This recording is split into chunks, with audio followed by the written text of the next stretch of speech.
వేదికగా రెండో రోజు టీడీపీ మహానాడు కాసేపట్లో ప్రారంభం కాబోతోంది. ఉదయం 10 గంటలకు రెండో రోజు మహానాడు వేడుక ప్రారంభం అవబోతోంది. ఎన్టీఆర్ 102వ జయంతిని పురస్కరించుకొని ఘన నివాళులర్పించనున్నారు. తెలుగు జాతి విశ్వఖ్యాతి, రాష్ట్రం పునర్నిర్మాణం వైపు అడుగులు, రాష్ట్రంలో అభివృద్ధి వికేంద్రీకరణ, వెనుకబడిన ప్రాంతాలపై శ్రద్ధ, యోగాంధ్రప్రదేశ్ మౌలిక సదుపాయాలతో మారనున్న రాష్ట్ర ముఖ చిత్రం తదితర తీర్మానాలపై చర్చించనున్నారు. విద్యుత్ రంగంలో విప్లవాత్మక మార్పులు, ప్రజల సంరక్షణ, రాజకీయ తీర్మానం తదితర అంశాలపై చర్చించనున్నారు. సాయంత్రం పార్టీ జాతీయ అధ్యక్షుడి ఎన్నిక, ప్రమాణ స్వీకారం ఉండనుంది.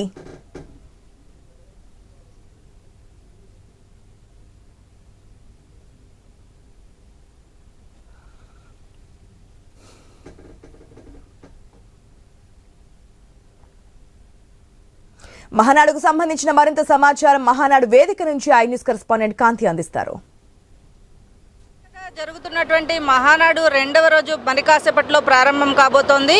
ఈ రోజు అన్న ఎన్టీఆర్ జయంతి సందర్భంగా ముందుగా 10 గంటలకు సభ ప్రారంభం కాగానే ఆయనకు నివాళులు అర్పిస్తారు. నివాళులు అర్పించిన అనంతరం ఏవైతే నిన్న తీర్మానాలు తీసుకున్నారో ఆ తీర్మానాలకి సంబంధించినటువంటి చర్చ అనేది జరుగుతుంది. అయితే మహానాడు వేదిక మీద నిన్న ప్రతినిధుల సభ మొదటి రోజు సక్సెస్ఫుల్గా సాగింది. ఇక రెండవ రోజు ఈ రోజు సంబంధించి ఏదైతే విద్యుత్ రంగంలో విప్లవాత్మక మార్పులు, ప్రజల సంరక్షణ, శాంతి భద్రతల పరిరక్షణ, పర్యాటక అభివృద్ధికి సంబంధించినటువంటి పటిష్టమైనటువంటి చర్యలకు సంబంధించినటువంటి రాజకీయ తీర్మానానికి సంబంధించినటువంటి ఇతర అంశాలపైన కూడా చర్చ జరగబోతోంది. దానికి సంబంధించినటువంటి ఆమోద ముద్రను కూడా మహానాడు వేదికగా వేయబోతున్నారు. ఈ మహానాడు వేదికగా ప్రతి ఏటా కూడా కార్యాచరణను రూపొందించడం టీడీపీ పార్టీకి ఆనవాయితీగా వస్తుంది. అలాగే నిన్న ఏదైతే జాతీయ అధ్యక్షుడికి సంబంధించినటువంటి నామినేషన్ని దాఖలు చేయడం జరిగిందో అది ఏకగ్రీవం అయినప్పటికీ కూడా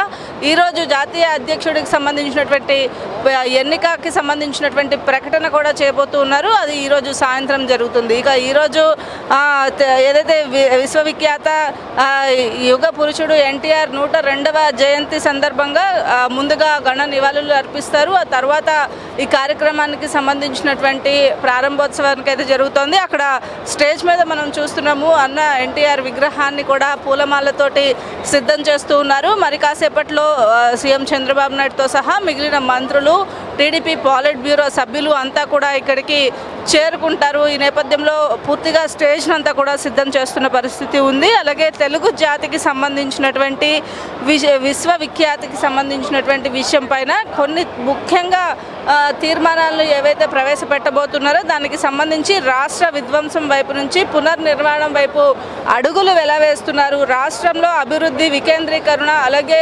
వెనుకబడిన ప్రాంతాలపైన శ్రద్ధ, యోగాంధ్రప్రదేశ్ మౌలిక సదుపాయాలకి సంబంధించి, అలాగే వీటన్నిటి వల్ల కూడా రాష్ట్రం యొక్క ముఖ చిత్రం ఎలా మారుతోంది అనే దానికి సంబంధించినటువంటి తదితర తీర్మానాలపైన కూడా చర్చ జరగబోతా ఉంది. ఇక మహానాడు వేదికగా రేపు జరిగేటువంటి భారీ బహిరంగ సభకు కావలసినటువంటి ఏర్పాట్లను కూడా ఇప్పటికే చేపట్టడం జరిగింది. ఇక వివిధ ప్రాంతాల నుంచి వచ్చేటువంటి ప్రతినిధులతోటి మహానాడు ప్రాంగణం అంతా కూడా కలకల్లాడుతున్న పరిస్థితి ఉంది. 10 గంటలకు ప్రారంభమైనప్పటికీ కూడా ఉదయం 7 గంటల నుంచే ఈ సభా ప్రాంగణంలోకి వివిధ ప్రాంతాల నుంచి, రాష్ట్ర నలుమూలల నుంచి వచ్చినటువంటి వారందరూ కూడా ఇక్కడికి వచ్చి ఆసీనులైన పరిస్థితి ప్రస్తుతం ఉంది. ఏదైతే రాష్ట్రానికి సంబంధించినటువంటి అంశాలపైన, అలాగే మహానాడు అంటేనే తెలుగుదేశం నాయకులకు, కార్యకర్తలకు ఒక పండుగ వాతావరణం అయితే కొనసాగుతుంది. దానికి సంబంధించినంత వరకు కూడా ఇక్కడ ఈరోజు జరిగేటువంటి మహానాడు వేదికకు సంబంధించినటువంటి అంశం పైన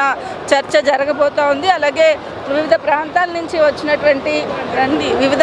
నుంచి వచ్చినటువంటి వారితోటి ప్రాంగణం అంతా కూడా పూర్తిగా కలకలలాడుతున్న పరిస్థితి. ఎక్కడి నుంచి వచ్చారు మీరు? ప్రతి మహానాడికి అటెండ్ అవుతూ ఉంటారా? కడపలో జరుగుతున్నటువంటి మహానాడికి ఎటువంటి ప్రాధాన్యత ఉంది? హనుమాన్ జయంతి నుంచి వచ్చామండి. హనుమాన్ జయంతి రంగయ్యపారాపేట నుంచి వచ్చాం, కనవరం నియోజకవర్గం అని.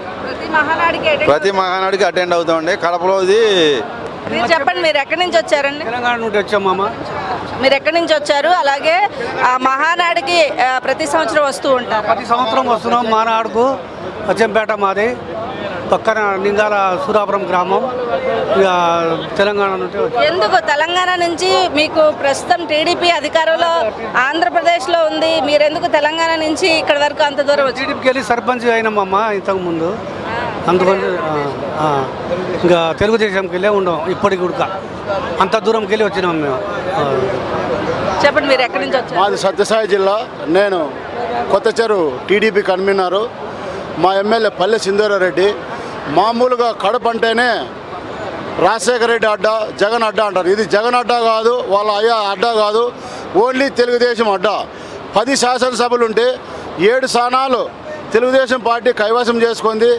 నెక్స్ట్ 2029లో 10 స్థానాలు టీడీపీ అధికారంలోకి మళ్ళా తీసుకొని వచ్చేకి చాలా కృషి చేస్తున్నారు. కాబట్టి ఇప్పటికే నిన్నటి రోజే 27వ తారీఖు రోజే దాదాపు అంటే 4 లక్షల పైకి జనాలు ఈ మహానాడుకు వచ్చారు.